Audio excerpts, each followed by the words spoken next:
which you should put in front of you. Okay, people think that the issue of put in front of you is an added part of the, simply say, these are the laws. Wrong. Rashi says right there's a very major halacha you just missed. Very, very major halacha. What Rashi says is, Lifneihem velo lifnei obdei kochavim umazalot. These are the laws you put in front of you and not in front of the goyim. What does that mean? Even if you know that the law of the country that you're in, the court system, is going to be the same outcome as it is with a Jewish court, you are prohibited to bring your court case to the Goyish court, because a person who brings their court case to who brings a Jewish court case in front of the idol worshiping court cases is mechalel et Hashem. It's chilul Hashem. It's desecrating Hashem's name. And he gives a bunch of different reasons. And one of them he brings from the Midrash. He supports himself. This is a very major din. People don't understand. Let's say they're having some type of a business deal, and let's say that their Jewish partner does something not right. And they say, I'm going to bring you to court. I'm going to sue you. They go straight to a Goyish lawyer. Hello, you're not allowed. Impossible. Okay, you cannot bring a Jewish case in front of a Goyish court. You must go to a Beit Din. Let's go through a few exceptions and where does this fit in. Let's talk about this practically. Now that you know the basic law, now we'll put it into practice. Empezamos entonces tomando el primer pasuk de la Parashat. Entonces nuestra Parashat dice Ele Mishpatim. Asher tasim lefnehem, que puso frente a ellos. Ahora, hay una explicación de Rashi al respecto. Hay varias, pero será la tercera de ellas. Dice lifnehem velo lifne goim, es decir, frente a ellos, pero no frente a los goim. Dice Bafilu Yada, incluso sabes que hay un din, ¿cómo se llama? Un tribunal, que ellos tienen una forma parecida de juzgar como las leyes de Israel. No vayas a traer el caso ante ellos. ¿Por qué? Porque al poner un Israel frente a los goim para que lo juzguen, se mahalel et Hashem. La persona desecra, ¿cómo se dice? Mahalel, no sé, no. Desecration. Sí, desecra el nombre de Hashem, y llega a exaltar o atribuir importancia al, ¿cómo se llama? El nombre del ídolo, al darle importancia. Ahora, de ahí trae algunas pruebas que vienen tanto del Midrash como de algunos lugares. El punto aquí, y es una alajá muy práctica que trae Rashi a colación, por supuesto se menciona en algunos otros lugares, es lo grave de que un judío lleve a otro judío a ser juzgado en un tribunal de Goim. Ahora, si una persona tuviera una querella contra otra, negocios o algún tema así, y ahora quiere llevarlo ante un tribunal Goim, es una ofensa bastante, es una transgresión bastante grave. Okay, so practically, if you are in Eretz Israel, which is where the majority of the world's Jews are, so this is for the majority of the Jewish people, right? Very simple. When it comes to issues of lawsuits or whatever, financial matters, the religious courts in Eretz Israel are accepted by the state. In other words, if you win the lawsuit in the or win or lose the lawsuit in a religious courts, such as Reb Karelitz is based in Bnei Brak, which is the largest one in Eretz Israel, and most respected, then you have no rights to go to another court. You can't go to the Supreme Court, nothing. Okay. If you end up even opening the file in the Beit Din, then you have no rights to go to the secular court. In New York, where you've got another huge percentage of the Jewish people, they have the same thing. Not if you open the file, if you got the decision in New York, once a decision has been made, if people they sign a certain document at the beginning that once a decision has been made, then they have no rights to go to a secular court. It's upheld by the state of New York. Okay, and so like I told you before, Jew York. Okay, so so fine. So that takes care of the actual vast majority of the Jews in the world. But let's say you're in Mexico. I don't know what the situation is in Mexico. All I can tell you is that you have to act like a religious Jew wherever you are. There are courts. There are courts. Shweki has a court. Moshe could tell you about other ones. Shweki, I think, is the largest one in Mexico City. Yes, they are accessible. And any financial matter that is going to come up, or that you would bring to court, whether also divorces, we should know from it. These things, you must go to a religious court. You don't like their decision, it means you don't like what the Torah law is. The fact that Torah law and secular law are different, or even as Rashi says, if let's say the law is the same, it doesn't matter. You're not allowed to bring our dirty laundry in front of an Avodah Zarah court.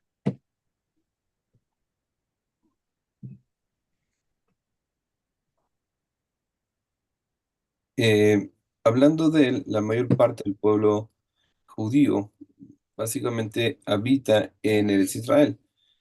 Ahora, en el Estado de Israel ya hay un acuerdo entre el gobierno secular y las cortes religiosas para que éstas sean aceptadas por el Estado, es decir, ya sea que si la persona gana o pierda el caso, esto tiene valor legal o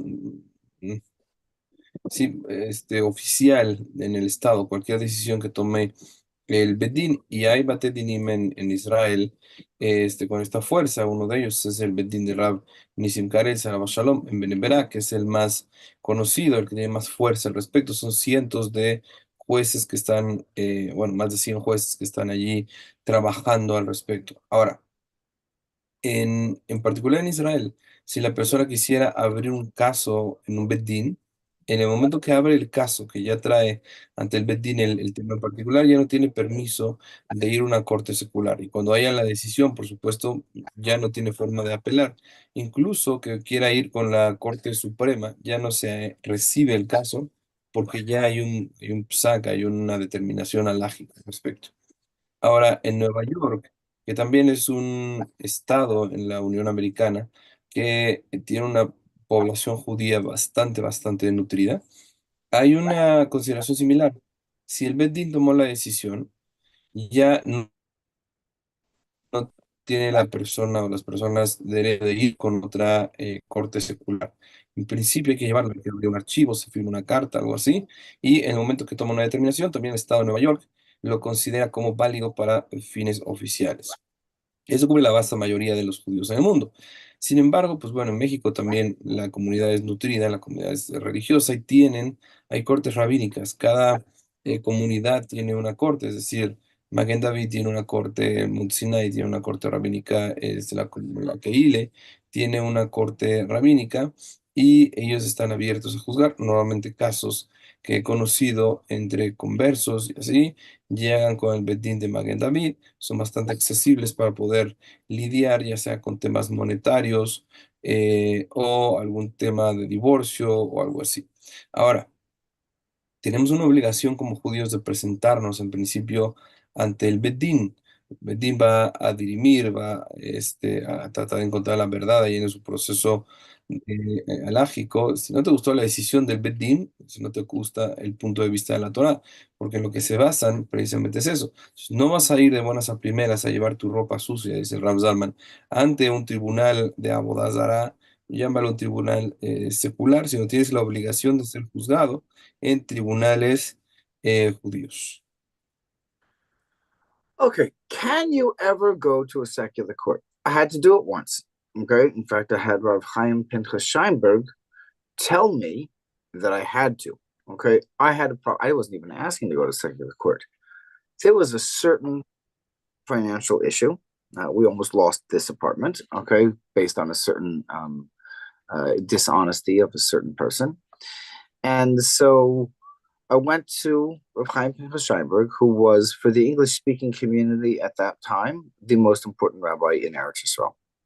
And so died at the age of 3 or 4, something like that. Anyway, so when I explained to him the situation, he asked certain questions about what was going on in court, in the Beit Din. He then opened up the Shulchan Aruch and pointed to me to a certain um, little thing at the bottom, like a little clause, right? That's the thing.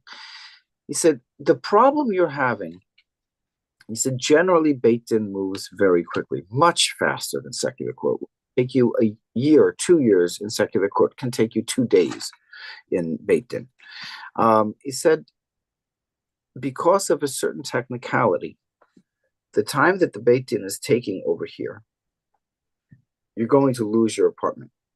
Versus if the case was opened in secular court, doesn't matter what happens, everything's at hold, and therefore you have to go to secular court. And he said, but let me give you a piece of advice. Here's the name of a lawyer. He's a snake. He'll write a letter. You'll probably never even get to court. That's exactly what happened. But the point is, are there permissibilities? By the way, it's not just our apartment. We saved, Baruch Hashem, 28 families from losing their apartment. So Baruch Hashem. Anyway, um, if if something is going wrong in the Jewish court system, which is not very common. It's usually a much more efficient system than is the secular court system, much quicker, much more efficient, much more honest. Okay.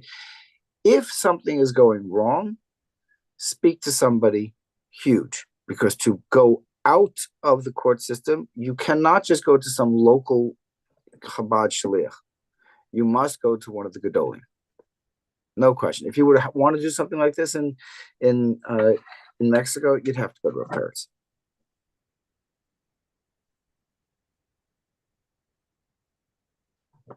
Ahora, en algún momento podría la persona tener un permiso para ir a una corte secular para dirimir cierta situación. Dice el Rab, sí, con ciertas condiciones. Resulta que en una ocasión, dice el Rab, estaban ahí con un tema con el departamento en donde vive. No nada más él, había 28 personas más que estaban a punto de perder sus departamentos por cierta deshonestidad de una persona en particular, y el caso se llevó al Beddin. El Beddin estaba por revisar el caso y demás, pero dice Rab, fue a consultar con el Rab Pinchas Scheinberg, Zatzal. Y él le mostró el Shulchan Aruch. Primero Pinchas Scheinberg le preguntó cómo estaban desarrollándose las cosas en el Bedín. Él le describió un poco. Entonces el Rab Scheinberg le dijo, mira, y le mostró una cláusula ahí en el Shulchan Aruch. Le dice, normalmente el Bedín es bastante expedito en su forma de dirimir estas cosas, lo que puede tomar en una corte secular meses o hasta años, en un Bedín puede llegar a tomar tal vez apenas unos días. Sin embargo, por un tecnicismo en particular de ustedes, estos días que van a pasar van a hacer que pierdan la casa. ¿Por qué? Porque justo están en el límite de cierto tiempo, no sé exactamente qué era. Sin embargo, si ustedes van ahorita a una corte secular y presentan el caso, el meter esta, no sé, demanda, querella, lo que sea, va a hacer que se quede en pausado el caso y esto va a hacer que ustedes puedan entrar en la batalla legal. Además, dice, te voy a recomendar a una abogada, dice, un abogado, este es una serpiente, dice, es un abogado súper colmillo y contrátalo, te voy a dar una carta. Entonces, así fue. Dice el Rab, ni siquiera tuvimos que ir a corte, al final de cuentas, Baruch Hashem pudieron salvar sus departamentos y demás. Entonces, puede haber una situación en la que sea necesario.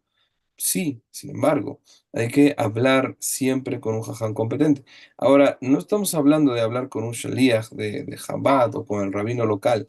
En una situación como estas, en la que tienes una querella en el Bedín y sientes que algo no va por buen camino, asesórate con un jaján, preséntale el caso, ve si hay una forma en que puedas rescatar pues, tu caso en particular.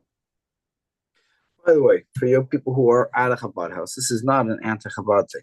If you're asking your shaliach in your area, and he's going to go bring it to one of the greater rabbis of Chabad, something that's fine. He can ask a question on the phone and find out, what the din is. That's fine. But this is not something that somebody's just shooting out of the left pocket, or that Zalman Weiss is going to pick up the show, figure it out on his own. To leave religious court and go to secular court, or to not go to religious court at all, is a decision that you have to have very broad soldiers to do. Okay, and if anybody, because it's considered possibly Chilul Hashem, and therefore the only way to do this is with the backing of one of the head people of the generation. No way, no how. Ok, entonces, dice Rab, no es que quiera denigrar a los rabinos locales o a los rabinos de Chabad. Dice el Rab, si el rabino local o los rabinos de Chabad van a presentar el caso con algún jajam más grande y, por supuesto, competente en temas de Hoshen Mishpat, en temas de querellas y demás, o sea, seguro puede ser así. Sin embargo, lo que uno tiene que tener mucho cuidado es antes de de pensar en llevarlo a una corte secular, toda vez que esto generaría un Hilul Hashem, como vimos en la opinión de Rashi, la persona tiene que asesorarse con un jajam para ver que está cubierto en todos los sentidos y que efectivamente la intervención de una autoridad secular aplique en ese momento. Okay, let's go to the second sentence of the parsha. It says, when you will buy a Jewish slave. Wait a minute, stop. Oh, we're dealing with archaicism over here. Okay, we're talking about a throwback from the past. Hello.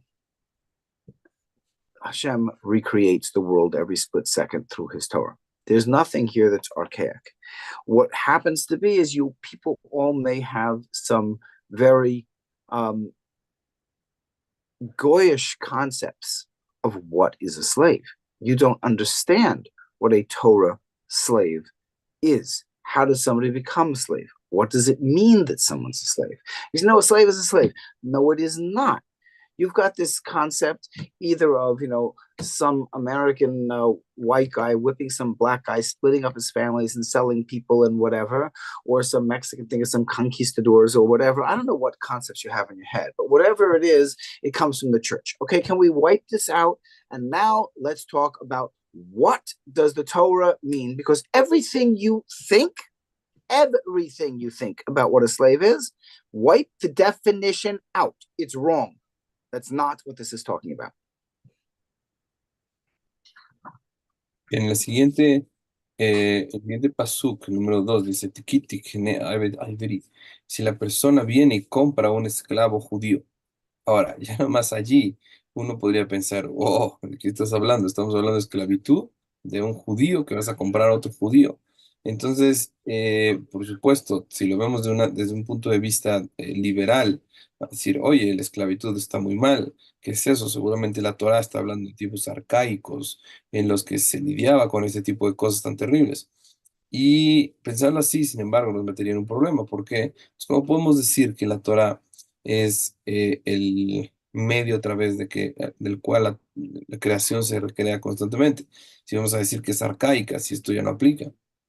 Entonces, hay un concepto muy goy respecto de la esclavitud.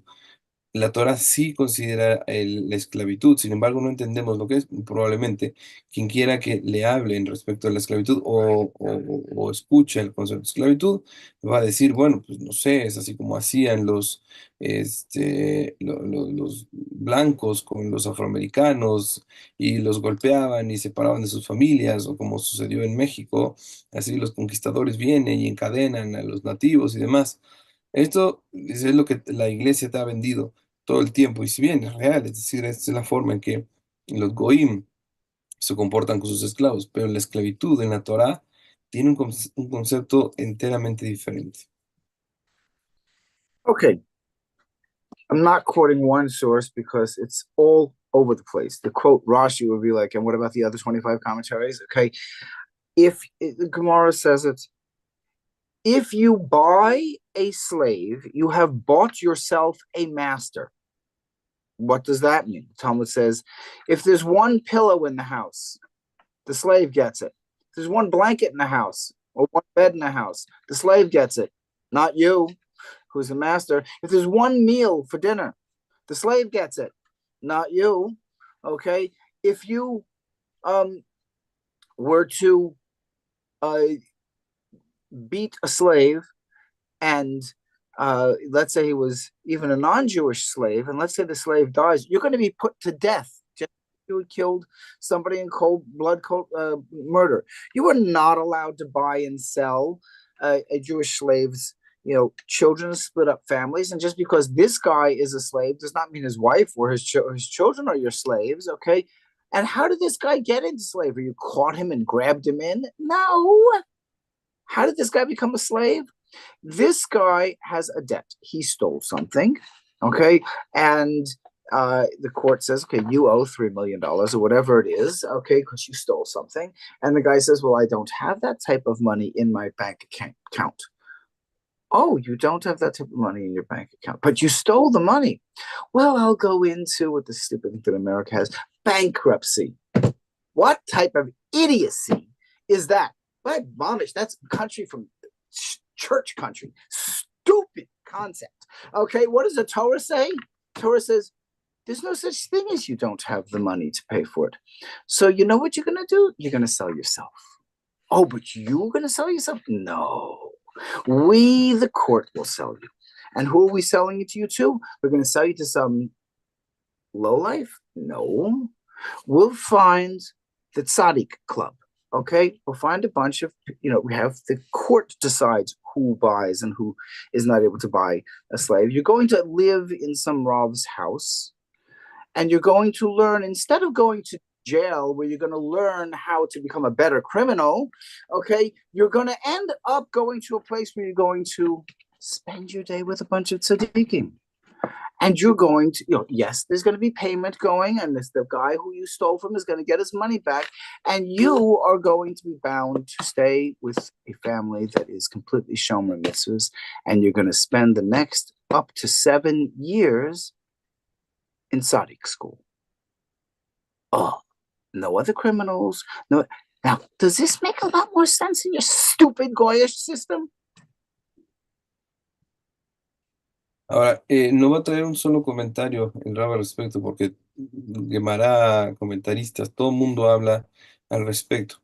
Entonces, de hecho, hay una expresión en la Gemara que dice, compra para ti un esclavo y comprarás para ti un patrón. ¿Qué significa? Significa que la persona que viene y compra un esclavo, en verdad, se está comprando una responsabilidad enorme.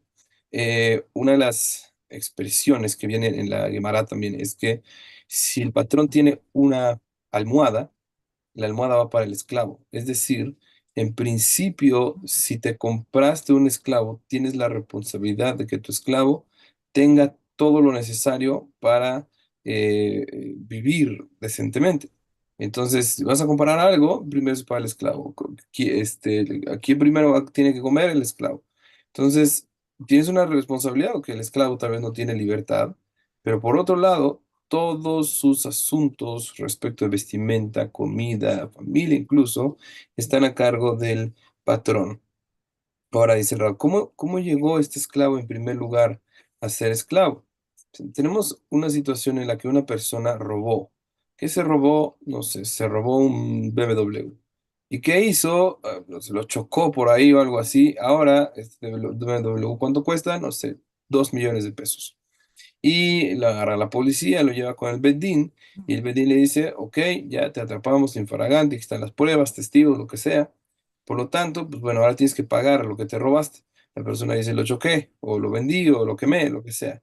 Entonces, ahora debes 2 millones de pesos. No tengo 2 millones de pesos. Y no es como pasa en los Estados Unidos, de ese lado que tienen esta política tan tonta de declararse en bancarrota. Ya te declaras en bancarrota, bueno, ahora le pagamos al criminal, pobrecito, no tiene con lo que vivir, ahora nosotros le vamos a pagar. Dice, no. El Beddin, ¿qué hace? Lo vende. Dice, ok, debes 2 millones de pesos, te vamos a vender y con lo que salga de todo ahí, entonces con eso vas a pagar tu deuda. Y no solo eso, vas a estar como esclavo, porque alguien te va a comprar durante más o menos 7 años. En el séptimo año tendría que llegar a vivir, perdón, a salir. Entonces, hasta 7 años podría llegar a estar como esclavo. ¿Qué significa aquí? No lo ibas a mandar a la cárcel. ¿Por qué? Si este robó poquito, en la cárcel se va a hacer un maestro del hurto. Entró ladrón y va a salir sicario. Entonces, es un problema. ¿Por qué? Porque justo te van a meter a una escuela de criminales. Quien lo tenía que comprar, el Beddin veía quién era el que lo iba a comprar. Era una persona que tenía cualidades de carácter, era un tzadik. Entonces, lo que iba a suceder es que estos hasta 7 años en los que llegaba a estar ahí, iba a estar en una casa junto con un tzadik y iba a tener un proceso reformatorio en verdad. ¿Por qué? Iba a tener que servir a este tzadik por el resto de los tiempos, los años que tendría que servir ahí. By the way, um, just so you can understand exactly what's happening over here, that it means that you've bought a master, right? So let's say that Reuven stole something. And now he can be sold up to 7 years. There's a limit, okay? Even if he's owes $3 million, and he's not worth $3 million. Okay, he's probably not worth 3 cents, but okay. Uh, but anyway, so now he's in reform school, living at Rabbi Tzaddik's house. Okay. Um, what about his wife and kids? No, they don't move in there.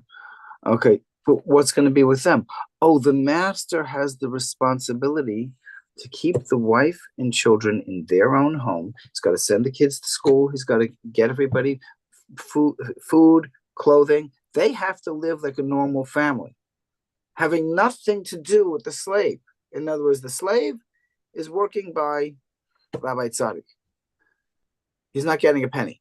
Okay, the family is being completely supported by the master. Okay, the slave is living in the situation which you just explained. Does this sound archaic? I think that the system that you guys are living in is the most idiotic thing going. What goes on today in countries all over the world, including America, is a situation which breeds criminals. It's a system of injustice. What the Torah has over here is amazing. But now let's talk about selling your young daughter. Oh, now this is going to make people freaked out. Really? I'm going to show you how the Torah, you're going to read this and you're like, ick, oh, archaic, that is disgusting. And I'm going to make you realize like this is the only thing you could possibly do. This is the most biggest piece of tzidkus that you've ever seen. Ahora bien, tenemos esta situación de la esclavitud, ¿no? ¿Qué pasa si el hombre tenía esposa e hijos? Pues resulta que la esposa e hijos también se van con él a la esclavitud. Uno podría pensar, pues qué injusto. ¿Por qué? Pues qué culpa tiene ella o los niños de que su papá pues, haya cometido semejante estupidez.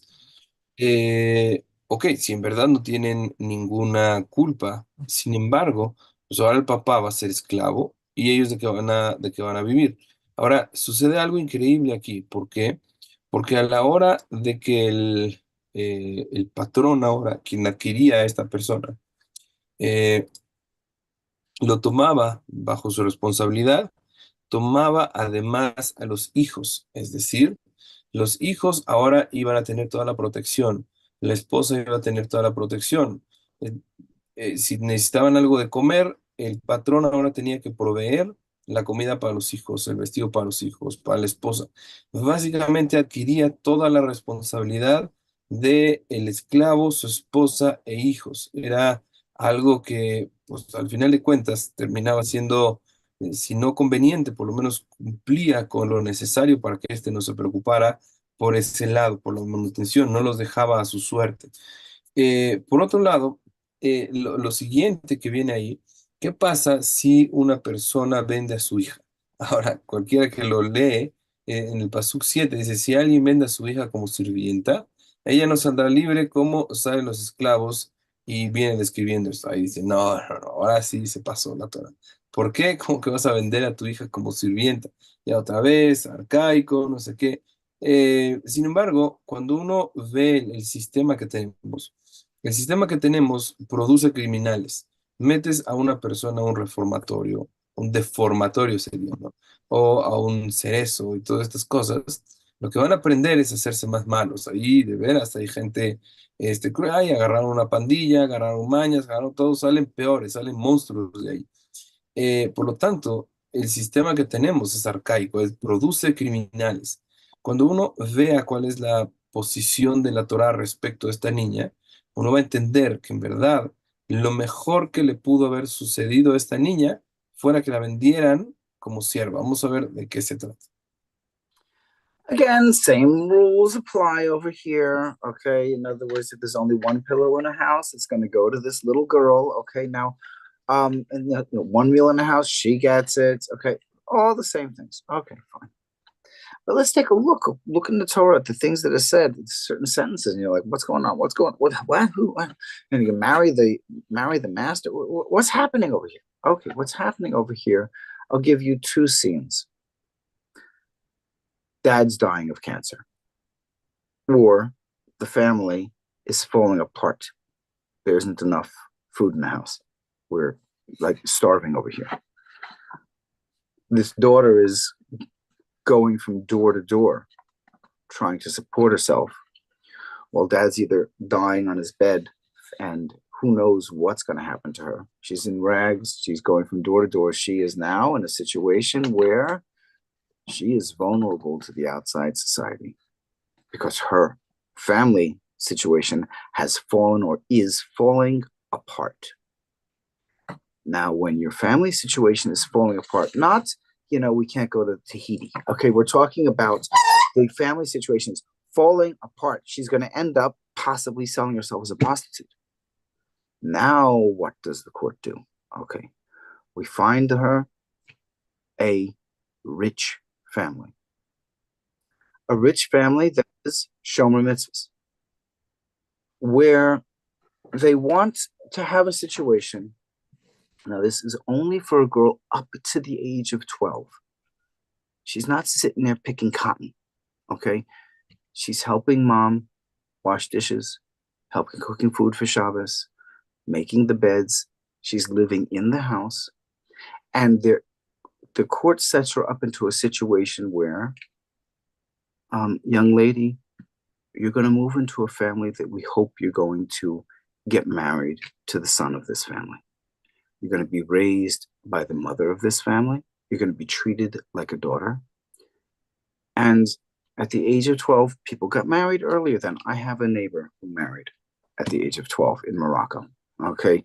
When you're raised that that's the time you get married, and that's what society expects, then you mature much more quickly. Not like today, you go to university and at the age of 22, I don't know what I want to be in life. Okay, it's called society babying us. Okay, you are raised in the house by the mother who knows this is going to be my daughter-in-law. And the moment that she becomes my daughter-in-law, she's no longer a slave. The minute she becomes 12, she's no longer a slave. She can say no to the marriage.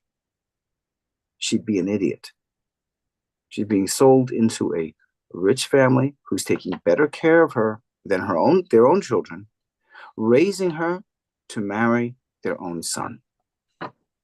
Versus her going and becoming a prostitute on the street. Excuse me. And we think this is archaic? You're idiots. Ok, entonces, ¿cuál es la situación para entender el contexto de una niña que fue vendida como una sierva? El contexto es que ya sea que papá haya muerto, tenga así una enfermedad terminal o algo, o simplemente la situación económica de la familia es desastrosa. Está la niña en una posición en la que básicamente va de casa en casa pidiendo limosna, pidiendo, no sé, rogando por algo lo que comer. Estando en una situación así, básicamente es una niña que está en la calle tratando de sobrevivir. La otra posibilidad es que Hasbe Shalom no, se alquila, venda su cuerpo y entre en la prostitución. Hasbe Shalom estaría eh, terrible, pero es una posibilidad. Por lo tanto, inmediatamente una situación tan difícil como esta pueda llegar a surgir, entra la posibilidad de que ella sea vendida. Ahora, nuevamente, ¿a quién se vende? Se vende a la familia más rica del lugar. Y en primera instancia, la niña es adquirida con miras a que el heredero ¿cómo se llama? O sea, el dueño de la casa se case con ella. Ahora, otras consideraciones. De entrada, pasa lo mismo que con un Eved Ivri. Es decir, si hay algo de comer en la casa, que estamos hablando que son gente rica, ¿no? Si hubiera una comida, primero come ella. Si hay algo de vestir, primero se viste ella. Si hay una almohada, como se dijo hace rato, todo ella tiene preferencia. Después, no la van a mandar a los campos de algodón ahí o a piscar tomates en el sol. Es una niña, aparte hay una edad, límite, la edad límite son 12 años. Si ella llega a los 12 años, sale automáticamente en libertad.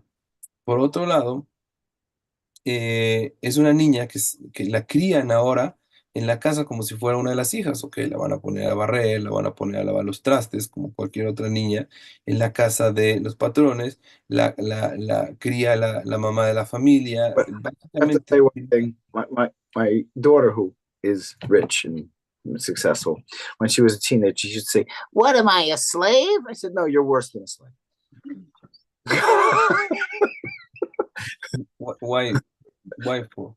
I didn't Why is it worse? understand this. Because if there's only one pillow in the house, I get it. Mm. Ok, claro que su hija ahorita, que Baruch Hashem le va muy bien, ella trabaja en Intel. Cuando estaba en chiquita, de repente, como todas las niñas se quejan, ¿no? Ay, si papá, que soy la esclava aquí en la casa porque la ponían así a lavar los trastes. Dice, "Rab, no, es peor que la esclava. ¿Por qué?" Dice, si hubiera una almohada nueva, me la voy a quedar yo, no te la voy a dar a ti. Entonces, bueno, ese es chiste. El punto aquí es que se espera que o sea, el heredero de la familia se case con ella. Ahora, ella puede decir que no, por supuesto. Si ya no sé, está feo, no lo quiere, no le gustó, le queda muy gordo, ya le dice que no y en determinado tiempo simplemente sale libre. Entonces, lo que genera la Torah al considerar la venta de esta niña, Haz Shalom, no es para su ultraje o para este, para rebajar, al contrario, la protegen, la ponen en un lugar donde va a tener todas sus necesidades cubiertas hasta el momento en donde ella va a decidir si quiere casarse aquí con el junior de la ciudad y volverse pues, la heredera de todo lugar. Dice, discúlpenme, según lo que la Torah, ¿cómo se llama? Considera, la niña serían bastante tontas si dijera que no. Es decir, oye, ya pasaste de un momento a otro del suelo al cielo, si no tomas What viene a tener a la persona. what this means is horrible situations coming upon families and people wondering what's going to be with my children, not the boys, because society was different back then. Jewish society. I mean, I know that the Goyish society had this stuff, but like a boy being selling himself into homosexual things. Are you kidding me? Are you kidding? Okay, the boy would go out, and the boy would be apprentice himself to a shoemaker or a carpenter or something like that, and he's just gonna have to learn to fend for himself. A girl going from door to door, we know what's gonna happen, and therefore the Torah makes sure Oh no, she's in a disadvantage. We're bumping her up 10 steps. She's marrying one of the richest people in town. She's going to be their daughter in law. And by the way, do you think that the mother in law, the court's dealing with this? This is going to be like Cinderella with the wicked stepmother? No, because if this lady is not nice to this girl, she's going to eat it boomerang because this lady's going to be her son's wife. This is going to be the lady who's going to be helping her when she's with the king. So, how do you think she's going to be treated? In fact, the family who takes in such a person is probably going to have the biggest shalom bias. This poor girl who was living like a rat and her dad was dying moves into a rich situation where she's taken care of and she's pampered and she's going to be okay. And she learns the customs of that house and she's raised just like a sister. Gee, how archaic the Torah is. I feel so sorry for the Jews and their slavery system. Can't wait till the Sanhedrin comes back. HaShavuah Shoftenu Kavarishona, which is what we say in Sanhedrin, in the Shemona Esrei. We pray for this every day, for our system of justice to come back. The based in for financial things we have. We can't do the slavery thing without the Sanhedrin. But boy, do we. Imagine every one of these situations, some guy dying in the cancer ward. And what's going to be with my kids? What's going to be with my kids? Don't worry, she's going to be in great shape. The Sanhedrin will find her a fantastic family.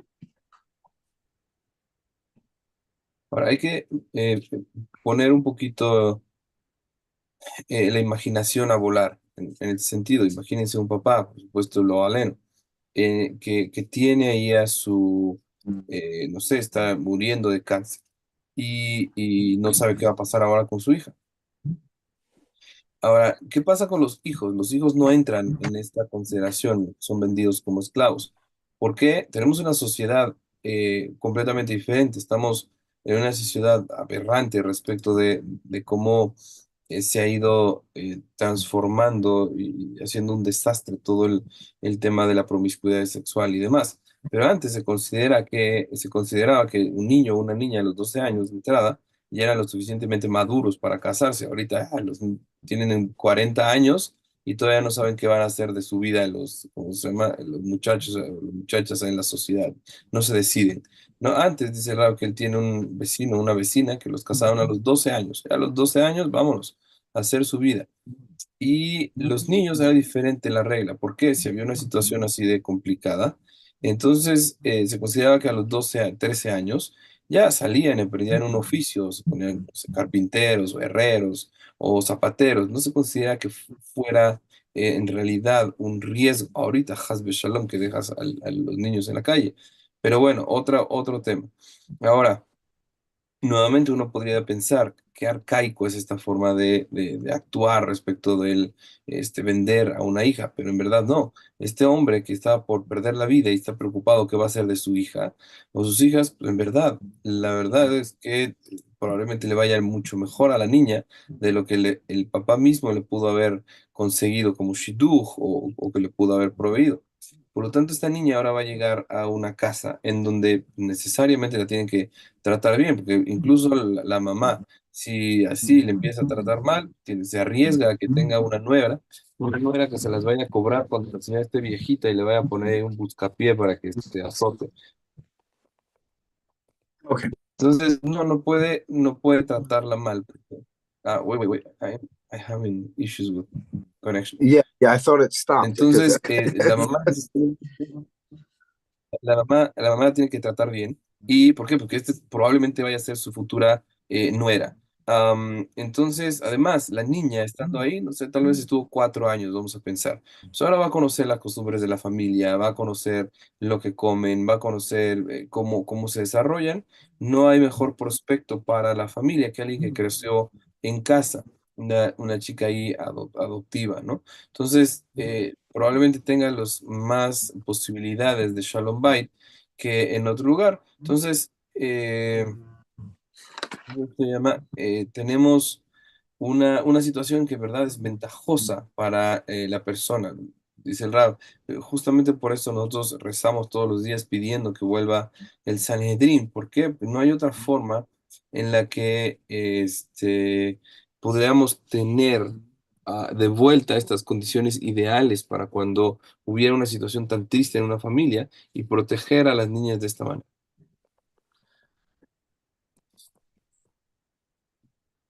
Okay, yes. All right, fine. Let's move forward. Let's get out of slavery. And let's move into another situation which seems very odd. Manslaughter. Okay, what's manslaughter? You didn't go out and kill anybody.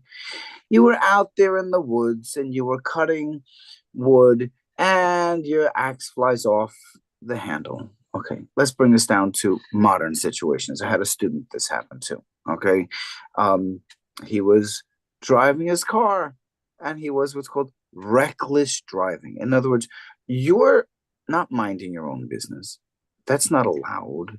Okay, you are responsible when you're in a place where there are other people to make sure that you are not doing something that's endangering somebody else's life. Okay, and therefore you can't say, oh, it was an accident. Okay, it was an accident. Listen, if you're driving and your car was checked by the Motor Vehicle Bureau, and all of a sudden your axle, I don't know if they still have those anymore, they have different things now, but okay, if your axle just busts and all of a sudden you're in an accident, it's not your problem. Okay, but if you, let's say, didn't bring your car to get checked, oh, the head of the axe might be a little bit loose. You know, you're playing with a dangerous item in public area. You were talking on your phone instead of paying attention. Somebody's dead because of you. This isn't murder, but you are an irresponsible. Okay, I have enough words for you. Okay, and therefore, what's going to happen with you? You're going to go to responsibility school. Okay, responsibility school will send you to jail with a bunch of murderers and con artists, and you're going to get no. There are these cities which are full of Levites. They're Levite cities. Okay, and who are the Levites? These are people who have to work less on the land because they have only these small little pieces of land. They are supported in the nature of the Levite cities was that they were basically full of kollels, people sitting there learning Torah. It was where most of the judges came from, was these cities. And you are going to live in that city. You're not allowed to put one foot out the city. If you put one foot out of the city, the brother of the guy who you killed with your car is permitted to cut your head off. Okay, so you're going to spend many years living in the Sadiq city. And everyone knows, we know what you did. Okay, and you're going to be having a lifelong lesson. Okay, but I'm married and I have kids, so your wife and kids are going to have to go in with you, or she can ask for divorce, and you'll have to give it. But you're going to reform school. It's called, you're going to live in a situation where you're going to learn how to be a responsible person. And you're going to do it not with a bunch of criminals. You're going to be forced to live in a situation with a bunch of tzaddikim. Gee, aren't we archaic? Ahora vamos a ver en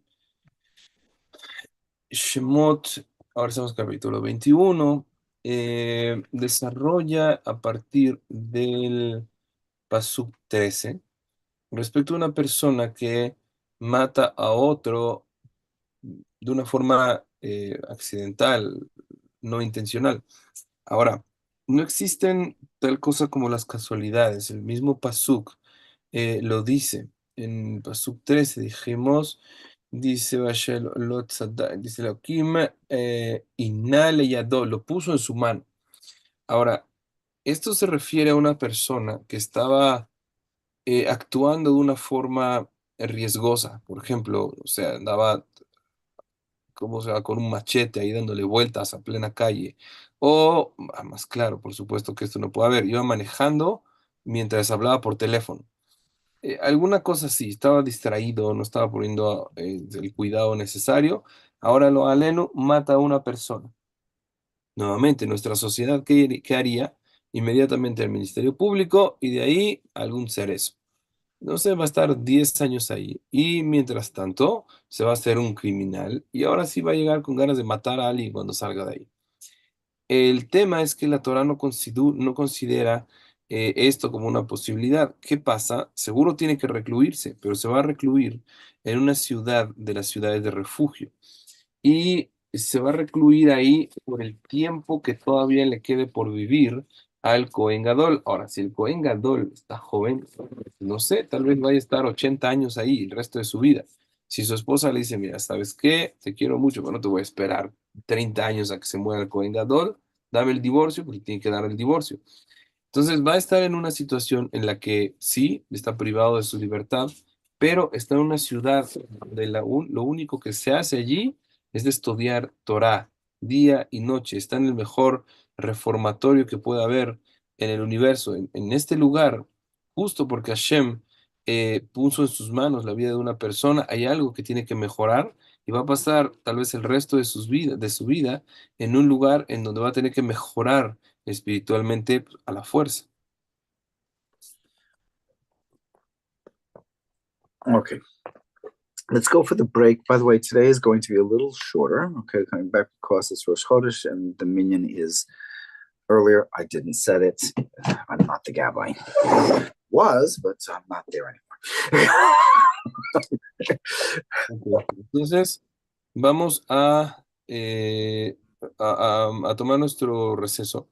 Son básicamente las 9. Nos vemos aquí 9:05.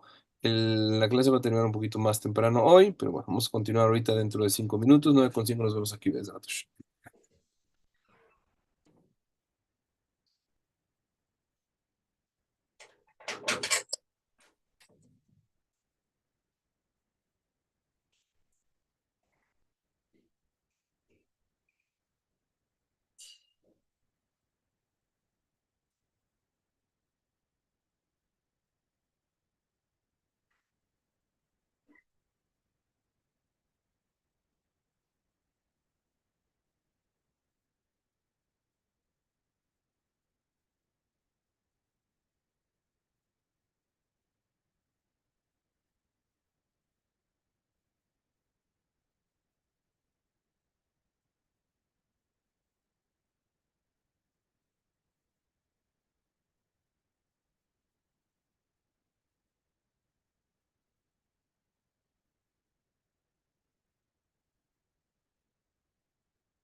Shalom Aleichem, Rabbi. Shalom, how you doing? Good, Baruch Hashem. How do you like class? How's it going with you and your mom and your aunt? I'm good, Baruch Hashem, good. Good, Baruch Hashem. How's the weather over there in Israel? The weather? Freezing.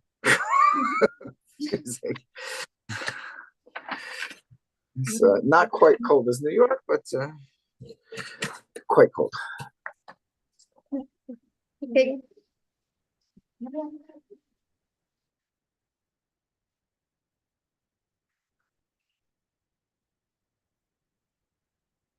Okay, thank you, Rabbi. You're welcome.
Go ahead. Okay. No, Karn, they don't lose their status. Okay. Fine. All right, so now let's get going here. And let's turn to 21, 24, Kaf Aleph, Kaf Dalet. Something which the whole world has no idea what they're talking about. Okay. Okay, especially the Arabs. Okay. An eye for an eye, a tooth for a tooth, a burn for a burn. Okay. No. Oh, but it says it. Hello. Okay. Let's not, let's have, apologetics. No. We're talking Rashi. We're talking, 1,000 years ago, not liberal, society. Let's deal with Torah. What does Rashi say? Okay. 24. You blinded somebody, you give him the value of his eye. Now we can go into the Talmud. This is in Baba Kama, all of the laws, and the laws go on and on. What does this mean? Let's say you blinded somebody, or you did something that you caused them, they don't have a hand, or you lamed somebody. Not only do you have to pay for the doctor, not only do you have to pay for how much pain is that? In other words, how much would you pay for somebody to cut your arm off and go through that pain? You put a price on that? Okay. But also, what about the fact that for the rest of my life, I'm not going to be able to work? Okay, that also. And what about the fact that, I can't wipe my rear end? I'm going to need to get somebody to live with me and wipe my rear end for me and everything. I'm going to put that in. Really? And what about the fact that I'm walking around and I'm embarrassed? I mean, now I'm walking around with, one sleeve that's got nothing inside of it. The embarrassment every day. Put that in, which includes in other words, you just destroyed this person's life. You just became not his actual slave. Pretty much everything you're going to make is going to be going to this guy. You're going to end up not just supporting him. You can't get his eye back, but you're going to be dealing with this financially. No, nobody cuts your arm off or your eye out or anything or gives you a burn. That wasn't even a hava. I mean, it wasn't even a thought. It was obvious. In the Arab societies, you steal, they cut your arm off. A bunch of freaking idiots. Okay, yes, you can put this on Pastor Boys, put it on YouTube. Yes, Zalman says the Arabs are a bunch of freaking idiots. Right, great. I'll tell everybody they're freaking idiots when they don't listen to the Torah. Okay, the Torah is not talking about cutting your eye out. It's talking about deal with justice. You destroyed this person. You're going to be working very hard your entire life to keep this guy in his best situation as possible.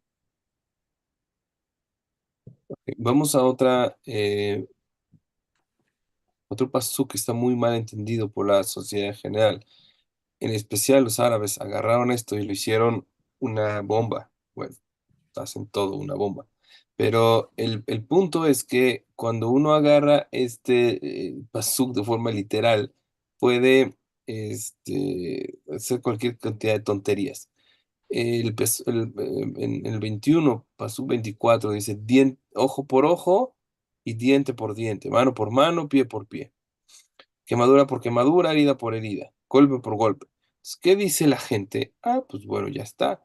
Si le sacaban un ojo, pues hay que sacar el ojo. Le cortaron una mano, hay que cortarle también la mano.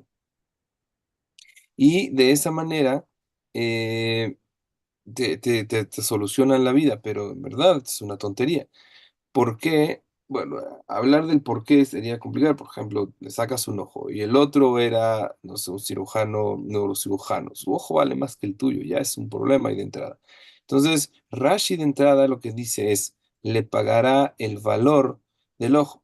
Cuando uno va ¿cómo se llama? Masejet, creo que es Baba Kama, ahí desarrolla y alarga mucho al respecto. En verdad, hay varias penas o compensaciones que tiene que pagar una persona que vino y, por ejemplo, le cortó el brazo, o, no sé, ocasionó que perdía el brazo, ¿no?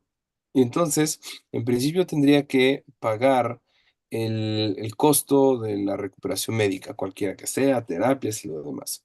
Después, tiene que compensar el dolor que le causó. Entonces le van a preguntar a la persona que le causó el dolor, ¿cuánto estarías dispuesto a que te pagaran para que te cortaran el otro brazo o el brazo en primera instancia? Entonces hay que ponerle precio a eso. Después tendría que pagar por ahora lo que va a perder por no tener este brazo, o si no se puede limpiar el trasero de ese lado, pues ahora no sé cómo le vayas a hacer, o contratas a alguien, o alguien que puse la silla de ruedas, lo que sea que vaya a necesitar. ¿Por qué? Porque tú lo dejaste lisiado. Y después tiene además que pagar por la vergüenza que le hizo pasar. Que ahora, pues bueno, ya no vas a poder, no sé, levantar la mano para votar, es vergonzoso. Ya no vas a poder bajar cosas de los anaqueles. Toda esta vergüenza que te va a producir por el resto de tu vida, también te la van a pagar. En suma, la persona que comete un acto de este tipo se va a arriesgar a prácticamente patrocinarle la vida a otra persona el resto de su vida. Eso es compensación y no andarle sacando los ojos a la gente por aquí y por allá. So basically, what we see is if you take a look at your injustice system, oh, you did an accident, whatever. Oh, you're a little irresponsible. The court does whatever it does. Different countries, different things, depending on how much that judge burped that day. Okay. And they come up with some idiotic solution. It's not a solution. The only solution is the Torah solution. Oh, he's missing an eye. So you're going to take care of that in every way. You're not just buying him a seeing eye dog. You're paying for his salary, his embarrassment. Oh, see, now he can't get married to a regular person. Oh, so his whole life is different. Everything. You just became the indentured servant of this guy. You don't like it? Tough noogies. Okay, in other words, this is justice. What you guys live in, your societies are injustice. Cuando lo vemos de esta manera, uno puede pensar en la sociedad actual, no sé, si tiene buen abogado, por ahí se sale con la suya, si da una mordida, por ahí se sale con la suya, si le encuentran un error al proceso, al policía, lo que sea, todo se puede salir con la suya. Pero lo que busca la Torah en principio es justicia, es decir, le causaste un daño a esta persona, te tienes que ser responsable por el daño, el tiempo que tarde, le cueste lo que cueste. Y puede que sea un muy buen tiempo. Incluso si esta persona, por ejemplo, dejó de trabajar, no sé, era orfebre y era el mejor orfebre de la ciudad, estás metido en un problema porque no tiene mano, pues ahora le vas a tener que compensar lo que ganaría en su oficio por el resto de su vida. Y si iba a tener un shidduch a una mujer así por su oficio, por lo que sea, y ahora no va a tener una mujer, ¿cómo se llama así? Porque ahora pues, le hacen un poquito el feo porque está manco. Ahora también vas a tener que pagar por eso. Básicamente, aquella persona que le hizo daño a otra se convierte en su esclavo por el resto de su vida. Esto es justicia. Y no, dice el Rab, lo que hay en nuestros países, que es básicamente lo que sea que se le ocurra al juez, lo que venga, no sé, lo que haya tomado en la mañana y se haya levantado con el pie derecho y el pie izquierdo, lo que sea que decida, no va a generar justicia. Justicia es llegar a lo que la Torah propone. Okay, so let's move to 21:15, 21:17. I'm going to ignore 21:16 because why this is stuck in between these is too long. I did it yesterday and I said I could do a whole class on why this is broken up, just on why there's the sentence in between. We're not going there, don't have time. Um, the basic issue is if a person hits their parent, they're put to death. What does that mean? Or if a person curses their parent, they're put to death. What's going on over here? First of all, let's take a look at the mitzvah of honoring your parents. Where is it on the tablets that Moshe got in Sinai? Is it on the side of don't steal, don't commit adultery? No, it's number 5.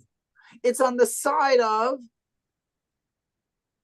no idolatry, no cursing Hashem, honoring parents. Why? Well, there wasn't there, with no space. Stick it here, the what do you call it? The typesetter. No, the typesetter is Hashem.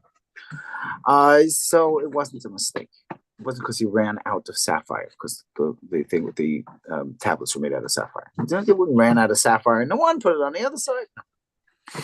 It's because if you cannot honor your parents, who you see, there isn't the slightest chance that you will be able to honor your Father in heaven, who you do not see.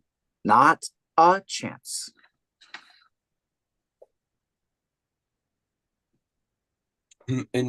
Hay varios otros, hay un montón de mitzvot aquí. Tenemos en el pasuk 15, sería el que golpea a su padre o a su madre, aplicará la pena capital. Es una cosa curiosa porque en una situación aquí de falta de respeto a los papás, obviamente no estamos hablando de una falta de respeto suave, estamos hablando de un golpe. Llega a una respuesta alágica bastante dura, van a poner a muerte a esta persona. Ahora nos explica el Rab, cuando se entregaron, cuando están las Aseret Adibrot, y en particular cuando eh, las tablas de piedra se entregaron, las tablas de zafiro, del lado en que venía la relación de la persona y Hashem, donde está que Hashem es nuestro Dios y luego no va a tener otros dioses y demás. Viene además el respeto a los papás. Uno podría pensar, bueno, ¿qué hace ahí? Por lo del otro lado, que tiene que ver con la sociedad y su funcionamiento habitual, normal, respetuoso. En verdad está aquí por una razón sencilla. Si la persona teniendo padres físicos, habiendo recibido de ellos comida, ¿cómo se llama? Una casa, vestimenta y demás, y no los puede respetar, ¿cómo podría la persona respetar a Hashem? Entonces, eso es algo básico. Si no puedes respetar a tus papás que ves, ¿Cómo vas a respetar a tu padre en el cielo al que no ves? Es un tema muy, muy, muy básico. Okay, let's talk about what does it mean? You can't just slap your father? That's obvious. Okay, how about, I'll give you a situation of my father, Oliver Shalom. His father was not well, and my father wanted to do surgery on him. Now, the whole question came up. My father's not was not a religious man. However, one thing which is ingrained in Jewish people is on, and here he knew you gotta ask a Rav. Why? You're going to cut your father, but I'm doing it for health reasons. You're going to cause blood. This is something where even what my father never asked a question about Shabbos. Okay, he never asked a question about kashrut. Okay, he was not a religious man. But when it came to, am I allowed to do surgery on my father? That was like the, of course. And the answer was given, your father's health is extremely delicate. Do you trust anybody else that he could be transported to? At that point, my grandfather could not be so terribly transported. And my father said, no, I do not trust anybody to do as good a job. He said, then it's a mitzvah for you to do it. Okay. And so otherwise, if you could get a doctor that you could trust, you're not even allowed to do surgery where you're helping the person. You can't so much as if, let's say, they've got a pimple on their back and you're going to scratch. This is a scratch and it's going to cause a drop of blood. You can't do it to a parent. You cannot in any way make the smallest wound to a parent. To curse a parent? I see this all the time. Everyone says, but my father did this or my mother did that. And they didn't treat me well. Is this a bunch of teenage girls who everything's got to come out to me exactly even? Life isn't supposed to be even. Life isn't supposed to be fair. Wakey. Okay, the point is you have an obligation to honor your parents. It doesn't matter if they're treating you well or not. This does not mean that you need to be stepped on and destroyed. You have a right to be and to have some self-esteem. But this does not mean that you have a right to curse your parents, even after they're dead, even when they're not in front of you. If you can't figure this out, I feel sorry for you. If you are unable to have honor for your parents, there isn't a chance you're going to follow halacha behind a closed door.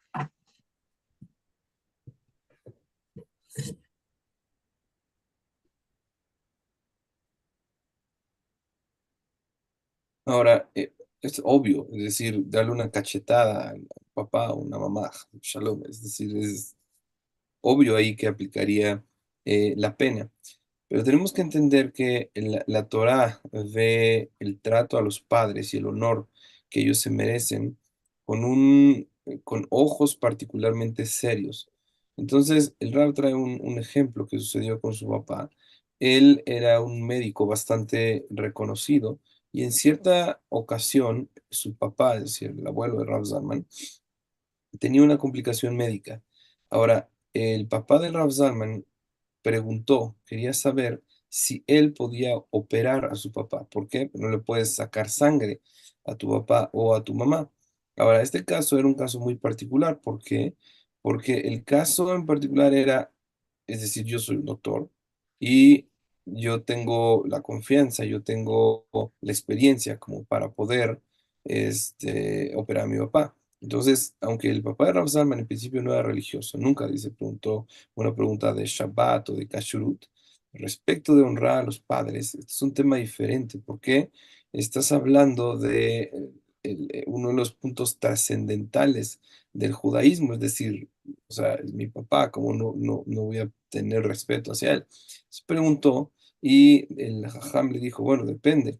Hay otro doctor mejor que tú al que le pudieras confiar esta operación, o perdón, creo que al principio fue, lo puedes mover hay forma de trasladarlo a algún otro hospital. Le dijo, no hay manera ¿cómo se va a transportarlo? No está nada bien de salud. La otra pregunta es, ¿hay otro doctor mejor que tú en estas condiciones para poder hacer la operación? Él dijo, no, ahorita yo soy el experto en ese tema y en verdad yo soy el único que podría hacerlo con los mejores estándares. Le dijeron entonces, no nada más que tienes permiso, es una mitzvah que operes a tu papá. Ahora, ¿a qué vamos en este punto? He escuchado muchas veces que la gente se queja de sus papás. Ay, es que me trato mal y por eso yo le digo sus verdades y lo insulto, o la insulto. ¿Por qué? Necesita que le eduquen, una cosa así loca. Si la persona no tiene la capacidad de respetar a sus papás, no sueñes en tus sueños más locos que vas a respetar a Hashem. Es decir, no quieras meterte al judaísmo si no tienes una capacidad básica de respetar a tus padres incluso que ya fallecieron, incluso que no estén en donde estás, el respeto a los papás es algo muy, muy elevado dentro del judaísmo. Now I'm going to de-Mexicanify you. Okay, go get your match and go burn your Mexican flags here. Okay, okay, here we go. For some reason, people think when they get divorced, they have the rights to badmouth their ex-husband or their ex-wife, and they think that they can get their children involved. So when you're sitting there teaching your little bambino, okay, that's Italian, okay, when you're teaching your little kid how to speak bad about their father or their mother, and curse them out, even when they're not there, let them sympathize with me and speak bad about their mother or their father, teaching your child to get to death sentence. Who do you think you are that just because you don't get along, so you want to get divorced? I didn't say that you should, okay, whatever. But like there's a whole masechet about getting and that divorce can be permissible. But you think you have the right to sit there, forget about lashon hara, okay, to sit there and teach your child that they're not only allowed, but they're now under your auspices. And I'm going to teach my child to hate dad. Honey, go back to church.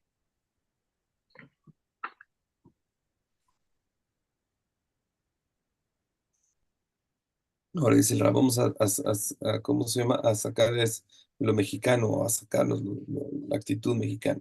Eso sucede a menudo, es una cosa bastante penosa, que la gente piensa que puede hablar con sus hijos mal de sus ex esposos o ex esposas. Es decir, ya se rompió la relación, haz shalom de entrada, y se divorcian. ¿Ok? Está permitido el divorcio en el judaísmo, hay todo un masaje al respecto que permite que hay condiciones al respecto. Entonces, ok, ya se divorciaron, lo que sea. Sin embargo, ahora el papá se encarga de hablar con el niño o la niña mal de la mamá. O la mamá habla ya pestes del papá. Tu papá es un desobligado y mira lo que hace. Y entonces se encargan de generar rencor, odio en los hijos contra uno u otro. Será felicidades, estás haciendo que tu hijo en algún momento, Haz Shalom, pueda tener una sentencia de muerte. Eso es lo que les estás logrando a tu hijo, no estás haciendo ningún favor por desquitarte de tu ex esposo, ex esposa, hablando mal de él. Al contrario, lo único que vas a lograr es que tu hijo termine teniendo una sentencia de muerte encima, es una cosa terrible. Deja tú el Lashonara, deja tú el Motzi Shembra, deja tú lo horrible que ya de entrada estás actuando. Oye, ¿por qué matar a tu hijo en el proceso? Entonces, si la persona no tiene la capacidad de ver una situación así con la madurez necesaria, es decir, ok, ya, la relación no va a seguir, pero el respeto, el comportarse como judío tiene que ser prioridad. Si no hay la capacidad, mejor no se convierta en judaísmo. Regresen a la iglesia, dice Rabí, hagan lo que quieran. Okay, you know, the Shmendrik on the stick not only had problems with the Vodazara and a bunch of other things, but he was a freaking idiot. Okay, this thing, if they, hit your cheek, turn the other side and let them hit the other cheek. Hey, stupid. Okay, stupid. 22-1. Baba Machteret. Okay, somebody comes, speaks about this. We have this in the Talmud. Somebody comes, they tunnel under your house and they come in to steal. How many people ever had tunnels? We're not talking about Hamas over here. Okay, so the tunnels means somebody is sneaking into your home. Somebody has the intention of stealing and the surprise. Now, if somebody's, going to come in such a situation, and then they're going to end up in a situation where, the house owner is going to find them, they'll probably come and kill the person. The Talmud gives a whole thing. Basically, if you feel that you are in danger and you are justified in thinking you're in danger, the Talmud gives all the things, okay? Basic normal human logic fits, okay? You think you are in danger. The person who's coming to kill you, get up early and do everything you can to kill him first. Oh, turn the other cheek, jerk. Jerk, stupid freaking idiot. Go back to the mental institution. He doesn't even deserve to be in the church. Just send him to a mental institution. Stupid. Okay, of course you're allowed to protect yourself. Not only allowed to protect yourself, it's a mitzvah to protect yourself. In fact, if you don't, you are considered liable of murder of yourself if you don't protect yourself. We're so archaic.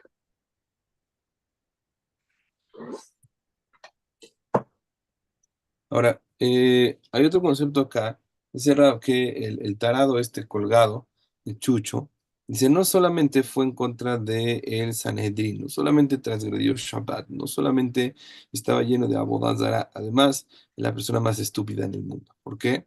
¿Cómo vas a venir a decir si una persona viene a golpearte, dale la otra mejilla? Dice, ¿en qué cabeza puede caber semejante estupidez? Puede ser que si alguien viene a cachetearte, tú dices, oye, también dame aquí.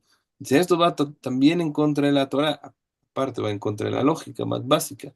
En el capítulo 22, en el Pasuk 1, dice así, y de aquí se entiende y de aquí se desarrolla también en el Talmud todas las consideraciones al respecto. Dice, si un ladrón es descubierto en un pasadizo oculto, fuese golpeado de muerte, no se considera asesinato. Ahí nos dice la Gemara, si una persona viene a matarte, adelántate y mátalo primero.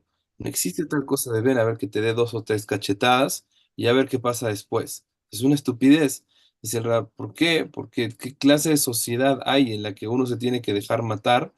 De hecho, la Torah considera a una persona que no se cuida, es decir, si la persona ve que alguien viene con la intención de hacerle un daño, ¿por qué habrías de dejar que te maten? No tiene ningún sentido. Y por el otro lado, si la persona lo hiciera, la Torah lo considera asesino, asesino de sí mismo. ¿Por qué no actuaste si sabías que era peligroso, si sabías que podría venir y llegar a hacerte un daño? Defiéndete, eso es lo más lógico del mundo. Okay. Now let's take a look. I'm borrowing an object. I'm borrowing my friend's, I don't know, vacuum cleaner. Okay. And I decide to use it improperly. Whoops, it broke when I'm using it. Really? Oh, it just happened. The rules of borrowing something are extreme. Okay, here we have in the Talmud, there are different things. There's somebody who's watching over something for you. There's somebody who is not, and they're not using it. But the moment you are using it, basically, unless the vacuum cleaner decided to come out and attack you and and try to suck your guts out, other than this, okay, you're gonna owe the guy a vacuum cleaner. But I just used it normally. Guy, somebody did you a favor. They're lending you something. Returning something not in as good condition is considered stealing. It's worse than that. Someone's doing you a favor and you're treating them badly. You have got to we're going to slam the book on you. What do I mean by that? You have no idea how many laws there are on borrowing something. When you borrow something from somebody, you have to basically think you're holding a piece of breakable glass because you are responsible for everything. But take all the buts and throw them in the garbage bin. Ahora, la Torah continúa y empieza a ver todo el tema de indemnizaciones, en particular respecto a objetos que quedan en custodia, objetos que son, ¿cómo se llama? Que piden prestado. Entonces, si por alguna razón la persona pidiera prestado un objeto y, no sé, pidió una computadora, ahora quiere utilizarla, así, hacer unos documentos, y de repente se echó a perder, no sé, el voltaje, lo que sea, se quemó la computadora. Viene la persona por su computadora y tú le dices, oye, pero pues, yo la estaba usando, pero normal. Entonces, tiene que pagarle la computadora. Hay diferentes casos, en verdad. Hay casos en los que algo se pidió prestado. Hay casos en el que la persona es un depositario, pero pagado, tienen resguardo esto. Hay veces que lo tienen resguardo, pero no está siendo pagado. Entonces, cada uno de los casos tiene consideraciones específicas, pero en principio, si te prestaron un objeto, si pediste prestado un objeto, lo tienes que ver como algo quebradizo, lo tienes que ver como algo a lo que le tienes que dar el máximo cuidado posible. ¿Por qué? Porque si surge un daño o algo así, básicamente estás obligado a pagarlo. Oye, pero yo lo estaba utilizando normalmente. Aún así, eres responsable por el objeto al 100%. Okay. Witchcraft is usher. So, everyone reads that and they say, I'm not sitting there with a crystal ball and a black thing with the hat and I'm not on the broom. I'm fine. No, you're not. Okay. You ever gone, you're at a fair somewhere and they have this thing of like, oh, can I read your palm? Usher Dioraisa. Okay. Usher Dioraisa. Can't do it. Any of this nichush, like people who are pretending to be prophets, okay, we can tell into the future. Anything that you have to do with any of this stuff, this is called witchcraft. And I'm going to play a game. It's just a Ouija board. You're not allowed. It's witchcraft. Okay, absolutely prohibited dioraisa. But it's fun. I couldn't care if it's fun or if it hurts. It doesn't make any difference to me. Okay, you're not allowed. Okay, any form of witchcraft, looking into the future. People who think that they're clairvoyant. You start hearing these things about people who think that they're clairvoyant. Just, you're going to respond. You're going to have dislike. I just run the other direction. Okay, any of these people, or anything having to do with, nichush, what you could translate, like looking as if they're looking into the future. Skip this completely. So, what about with the prophets? When you're proven to be a prophet, tell me about it. And by the way, it can't happen. It hasn't happened for 2,500 years, and it will not happen again until the Mashiach. It's a guarantee. If you don't know why, well, I'm assuming that, time is passing. We're getting closer to the conversion. You have to have read Adon Olam a second time. Maybe you'll not miss it this time that it's in there. I'm waiting for everybody's second report, by the way. Ahora, hablando de las otras mitzvot que hay aquí en Mishpatim, tenemos que hablar respecto de ocultismo, hechicería y demás. Entonces, está prohibido toda clase de hechicería. En principio uno podría pensar, ok, pues ya si vemos a una señora que agarra una escoba y se sale volando ahí por la noche, pues ok, habría que perseguirla y todo eso, pero eso son tonterías. Muchas veces, y sucede, a mí me pasó en una gasolinera, que llega una persona, una señora y te dice, oye, te leo la mano. Considera brujería o hechicería de oraitá. Entonces, dejar que una persona en una feria o en la calle, lo que sea, te lea la mano, ya sería una transgresión de oraitá. Cualquier tipo de juegos, por ejemplo, la Ouija y de todo este tipo de juegos de adivinación, entran en esa categoría y la persona puede llegar a transgredir de oraita. Es muy importante conocer todo esto porque situaciones que puedan ser o aparentar ser inocentes pueden causar que la persona transgreda. Estos conceptos es importante saberlos porque la persona viene a convertirse, va a cambiar un montón de actitudes, va a cambiar básicamente toda su vida, va a estar cabeza para abajo. ¿Por qué? Porque estamos totalmente volteados, estamos totalmente perdidos al respecto.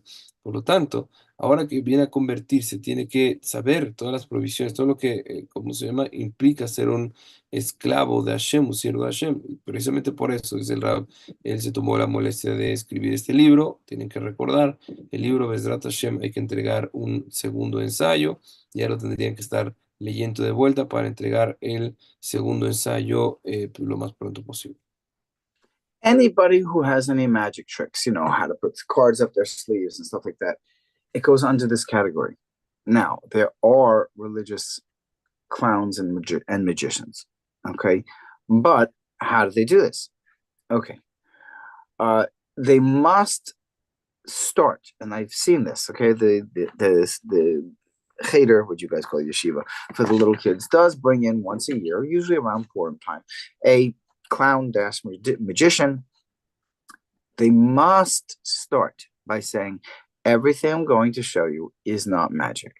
At the end, I'll show you how I did it. It's called achizat einayim.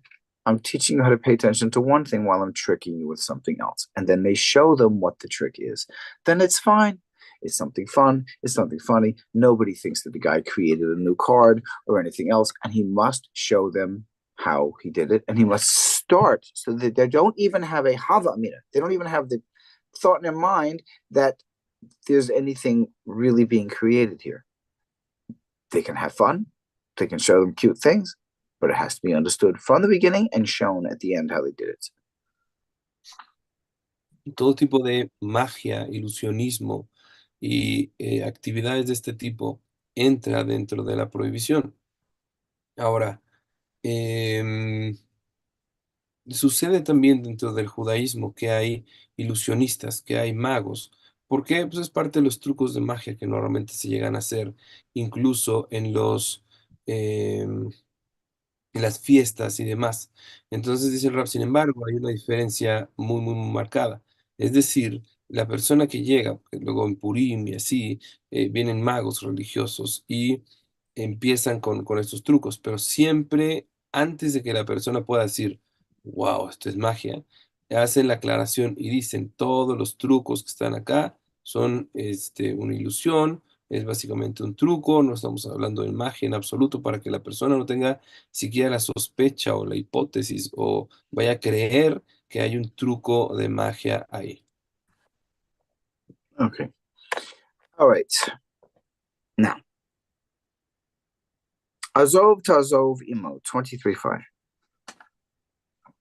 What this means, it says in Torah there, if your enemy's what do you call it? Animal has fallen under the burden, okay, you have to help him. There's a few things going on here. We learned a ton of laws, okay? First of all, there's the issues of tzar balei chaim, of helping, not causing pain to an animal. You don't have to go and save the pandas of the world, okay? But you're not allowed to actively cause pain. Okay, but did you pay attention? It says your enemy. You're allowed to have an enemy? In other words, you have some problems with this person. Why are you having problems with this person? Also for you to, have an enemy. You can't have nakama. You can't say, because I can't stand the way he, whatever, talk to my daughter. Therefore, I'm never going to speak to this person again. I'll trip him. You're not allowed to. That's called revenge. There's a prohibition on that already. The Torah doesn't need to tell me that over here. Okay. Oh, your enemy. So we're talking about somebody who has done something against the Torah. And therefore, if he's hated by Hashem, he should be hated by you. Get into the details of that at a different point if you want. Okay. But so you think, okay, now I have license to treat him badly. Really? Really? Okay. Azov to Azovimo. You must help him. But I can't stand this person. Look, this is the guy who, whatever. You're not allowed to. In fact, if you've got him and your best friend They both have a donkey with a lot of stuff on top of it, or their cars. Let's get out of the animal situation. Okay, we've got both of their cars break on the highway between, Mexico and Puebla. Who do you have to help? Your enemy. Why? You have to break your own character traits. Hashem says, stop having hatred in situations where you're not supposed to, and where you're supposed to. The whole thing, someone's going to go into this. The issue is highly complicated. However, the main issue is you're not allowed to have revenge. The Torah actually forces you to, in the situation that some people need help, you go and help the person that you don't like first. Imagine what Mexico would look like if people were in that mentality. All of the bickering, I think that you guys in your country you go to school before kindergarten on how to fight with each other, how to hate each other, how to talk against each other. Do you understand what this thing is saying? It's basically de-gutting Mexico. Okay, just a quick thing, because they were asking in the chat. I say, but people sometimes got relation or heard about it, that there's some Jews that are Kabbalists. So they are telling them, no, I'm going to read your hand because I am a Kabbalist. And also they say, well, based in Israel. Run the other direction. I know real Kabbalists. One seat away from me is a student of Yaakov Hillel. Basically, I'm afraid to walk too close to the man. I don't want to get burnt. The man, this is a real Kabbalist. Doesn't read anybody's hands. He sits there and he learns him any question in halacha from anywhere. He's a very straight shooting person. However, he happens to know Kabbalah. I have my Kabbalah class last night with Rav Georgi, who is a giant. It is nothing like the stupidity that the outside world has. Kabbalists dealing with regular people on magic and stuff like that. Can please somebody find an alligator pool and drop these people inside? Don't feed them for a week before. Entonces, un poquito para hacer hincapié respecto a, porque hay situaciones así, de repente hay judíos que dicen, no, no, pero yo sé de Cábala, por lo tanto yo te puedo leer la mano, o sea, no es nada de brujería, esto es Cábala. Entonces dice, huye, corre lo más lejos que puedas de una persona así, no importa que sean israelíes, rusos, haitianos, hawaianos, exactamente la misma porquería. El Rab Yosef Mizrahi, Shlita, en una ocasión eh, trajo una situación así, estoy añadiendo lo que dijo Rab Zalman, que llegó así un Rab a una sinagoga con, dice, la barba hasta las rodillas y estaba hablando de Cábala y todo. Entonces él se acercó a él y dijo, oiga, Ham, qué bueno que venga usted así con tanto conocimiento, por favor explíqueme esta Gemara, no entiendo bien lo que dice.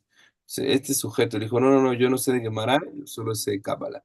Es una estupidez, no existe tal cosa. El Rav Zalman también dice que él ahorita está tomando una clase en particular de Cábala con uno de los alumnos del Rabbi Yaakov Hillel, que es un cabalista grande en Israel. Y esta persona no habla de Cábala, que estudia todo el día, Gemara, Alajá, ¿qué preguntas le traen? Oye, ¿cuál es mi futuro? No, le preguntan preguntas de Kashrut, preguntas de Shabbat, normal.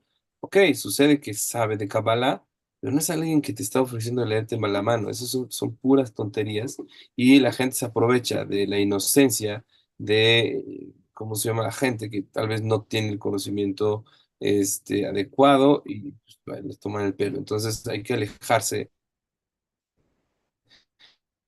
No hay que ponerse a discutir ni nada, ya, más hacerse a un lado.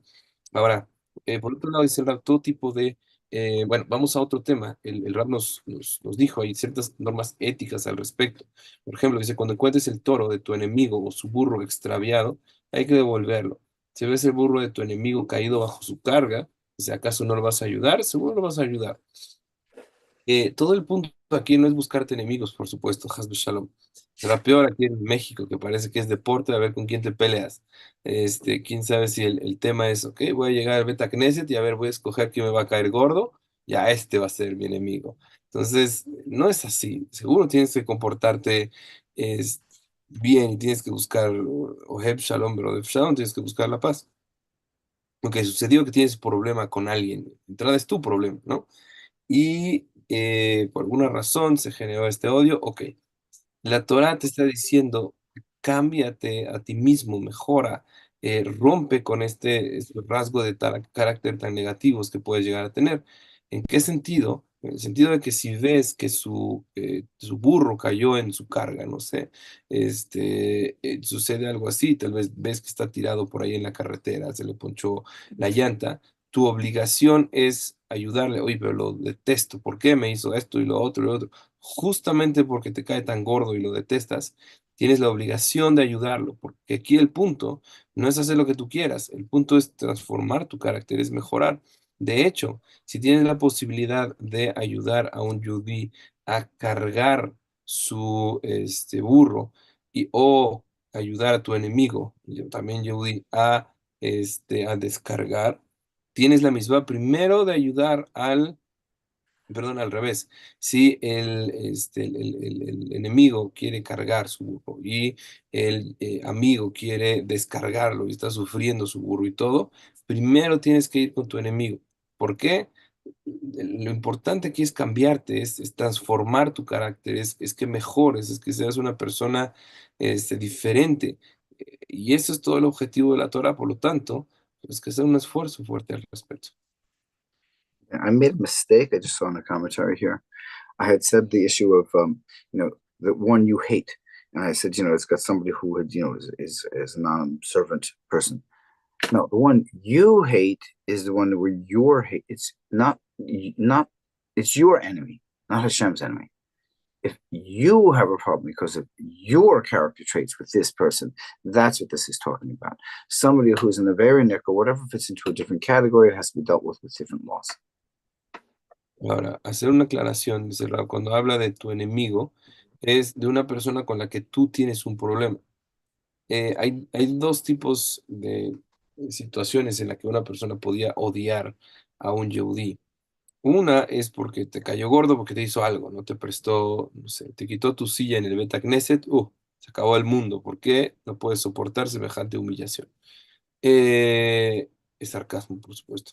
Por otro lado, está una persona que está en contra de los hajamim, transgrede Shabbat, no le importa, insulta, así es un hereje. Ahí, esta persona es mitzvah odiarla. ¿Por qué?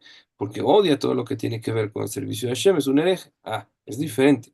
Lo que está hablando aquí la Torah es una persona con la que tú tienes un problema, por lo que sea que te haya hecho. Allí tú tienes la obligación de mejorar esforzándote por ayudarlo en el momento que lo necesite. Con la otra persona, ahí no existe esta mitzvah porque él ni siquiera se considera de entrada parte del pueblo de Israel. And I have to do two things simultaneously because I've got to get to the minion.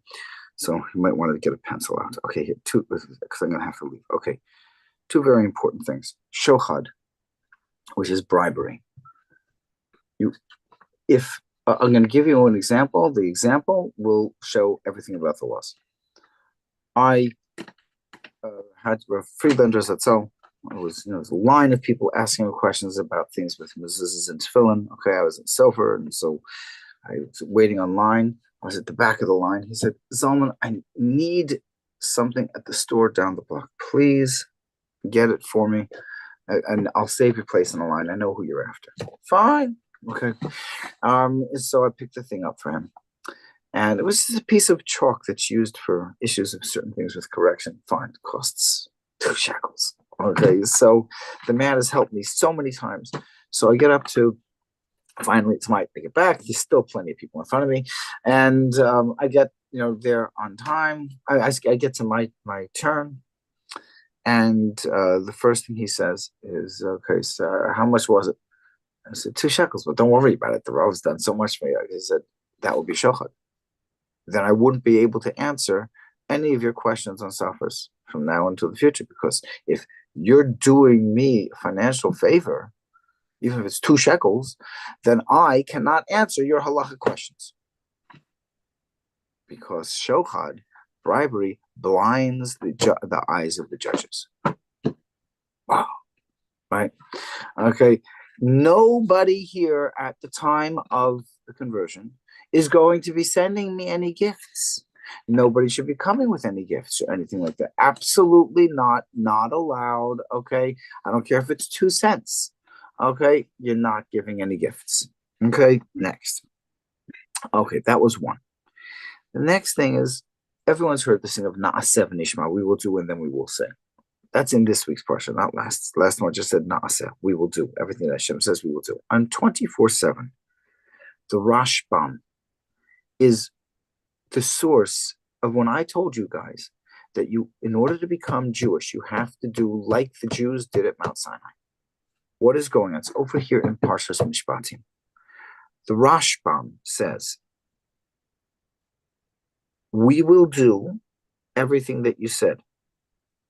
And we will also listen to that which you will in the future teach us, and we will follow it.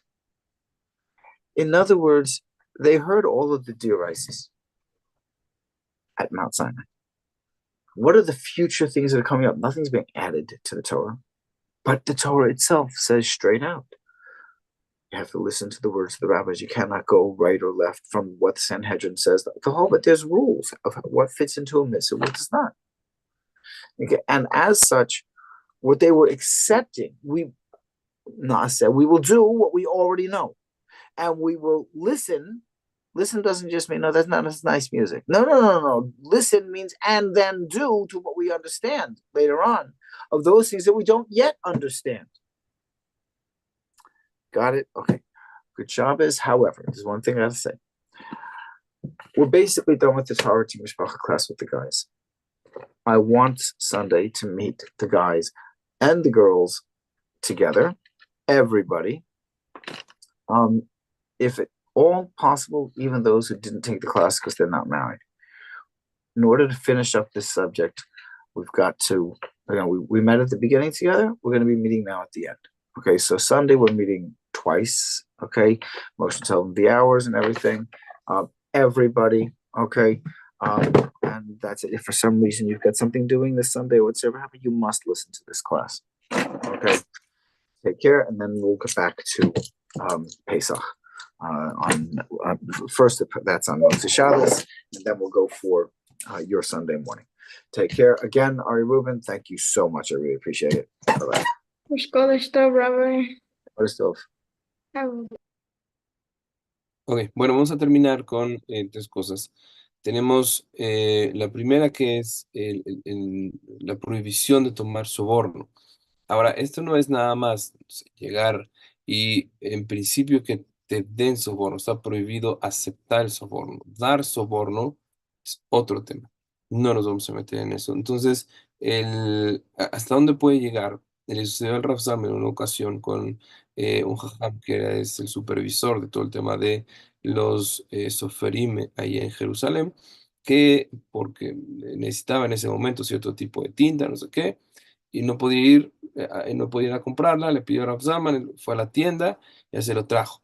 Entonces el Rab le preguntó, ok, ¿cuánto va a ser? Dice el Rab, no te preocupes, son $2, que es eso, no te preocupes, yo te lo regalo. Dice, no, de ninguna manera. ¿Por qué? Porque si yo acepto este regalo, no podré volver a juzgar o dar una alajá al respecto tuyo nunca. ¿Por qué? Porque recibí un beneficio, recibí una especie de soborno. Por lo tanto, dice el Rab, incluso, por ejemplo, a la hora del Bedín, hay que de repente trae así un detalle, no sé, le trajeron una bufanda al Rav Zalman, ¿no? Entonces, no se les vaya a ocurrir llegar, oiga, Raham, le traje un... Porque en el momento que lo traen, el Rab está metido en una situación en que ya no puede juzgarlos, porque se considera como un soborno. Por el otro lado, tenemos una cosa más, ya al final bueno, está en el capítulo 24, es justo en donde el pueblo de Israel viene a decir Naaseh ve Nishma, Estamos en el capítulo 3 perdón, capítulo 24, pasuk 3. Y el pueblo respondió unánimemente, Naaseh benishma. Esto quiere decir que si bien escucharon los Aseret Adibrot directamente de Hashem, el pueblo de Israel en ese momento aceptó sobre ellos absolutamente todo, no nada más lo de Oraitá, lo que Kadosh Baruj Hu había hecho en todo caso, sino que aceptaron absolutamente todas las interpretaciones, es decir, haremos y escucharemos todo lo que nos digan los Jajamim, todo lo que nos expliquen, eso, aunque ahorita pongamos en práctica y no entendamos todo, lo vamos a aceptar. Y bueno, eso es lo que el Rab nos dice al final. Recuerden, parece que el Rab está citando ahí para una clase general en la mañana del domingo. Yo voy a confirmar con él a través del chat, les aviso la hora y todo lo demás. Mientras tanto, pues bueno, que tengan Shabbat Shalom U'Morach, Bezrat Hashem, Motzai Shabbat. Nos estamos viendo para clases. Sí, buenas noches. Hasta luego. Laila Tov, Rabbi. Oh, Shabbat Shalom, Rabbi. Gracias, Rab. Shabbat Shalom. Shabbat Shalom. Shalom, gracias, Rab. El sábado nos dicen. Shabbat Shalom, Rabbi. Que descansen.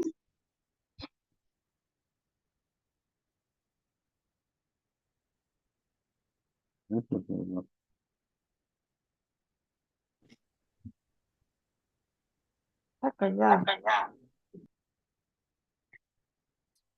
Laila Tov. Gracias, Rab. Shabbat Shalom.